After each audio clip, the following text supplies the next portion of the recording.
Hello. So, welcome, friends and students. This is my YouTube channel, Mijanud's Mindful Moments. So, I'm here.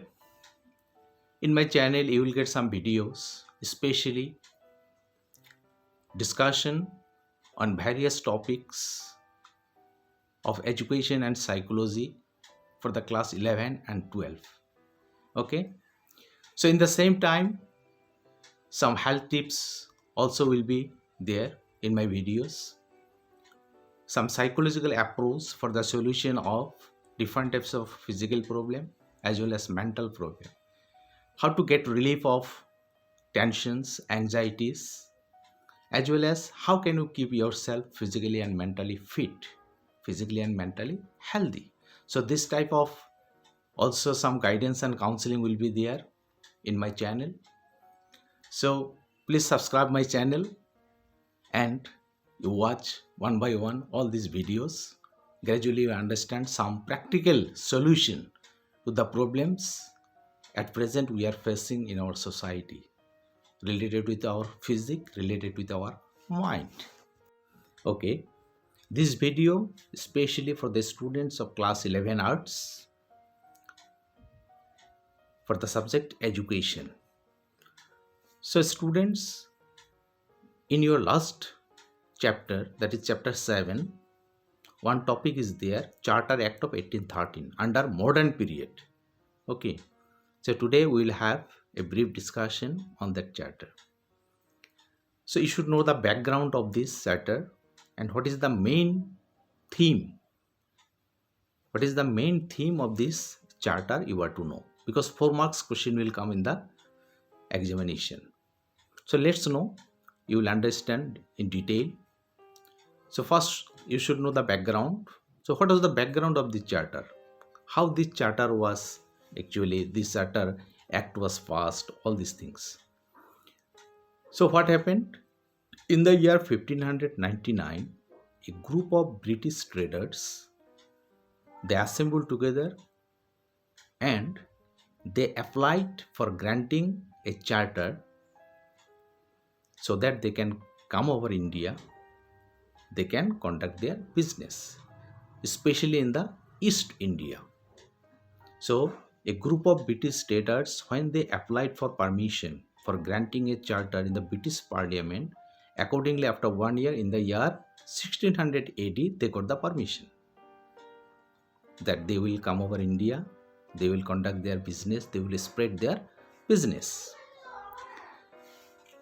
So here a condition was there that this charter had to be renewed after every 20 years. On that condition, they got the permission from the British Parliament for conducting business in the East India.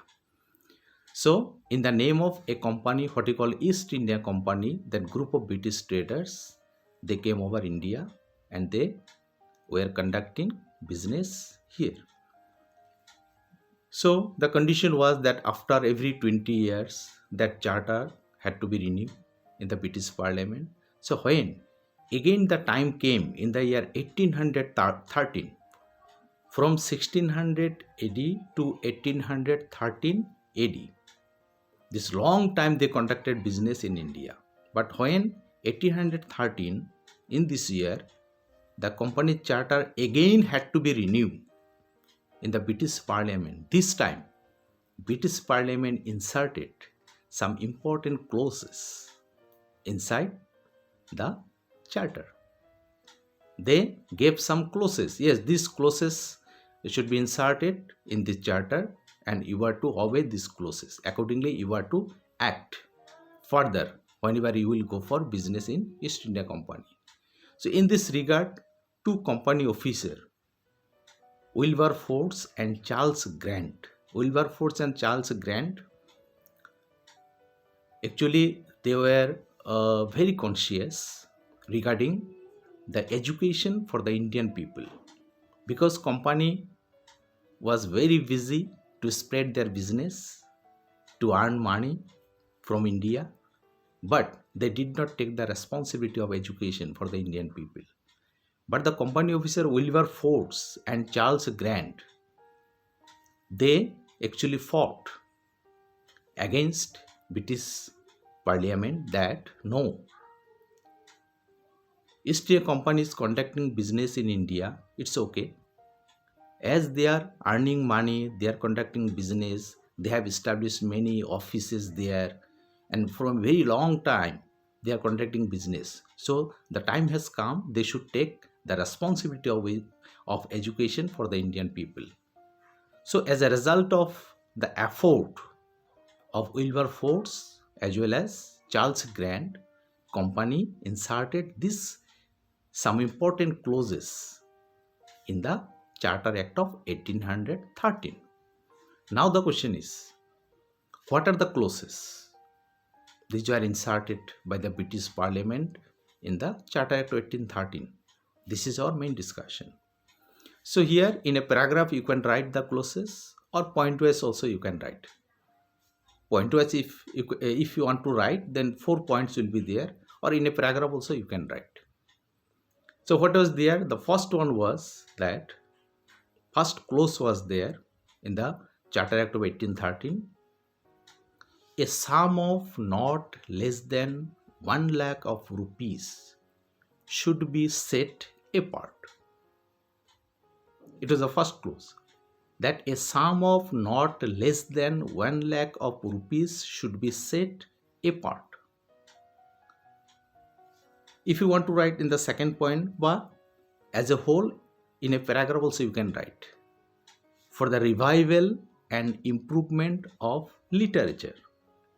In the same time, introduction of the knowledge of science among the inhabitants of the British territories of India, as well as encouragement of the learned natives of India. These are the clauses were inserted by the British Parliament. Again I am telling, first one was a sum of not less than 1 lakh of rupees should be set apart. What does it indicate? That minimum 1 lakh of rupees should be spent for the education of Indian people every year, not less than 1 lakh. It may be more than 1 lakh, so minimum 1 lakh. Every year, East India Company had to spend for the education of the Indian people. Second one was there, that is revival and improvement of literature. So Indian literature, it should be improved. Okay, Indian literature, Indian culture related to this, actually this money will be spent. In the same time, encouragement of the learned natives, those who are ready to learn something.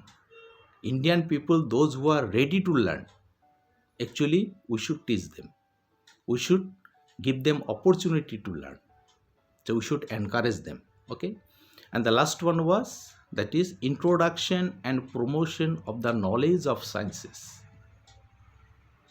Scientific knowledge is very important for development. Okay, without the knowledge of science, technology, it's not possible. So if we want to develop India, if we want to develop the mind of the Indian people, so they must have the knowledge of science and technology. So introduction and promotion of the knowledge of sciences among the inhabitants of the British territories in India.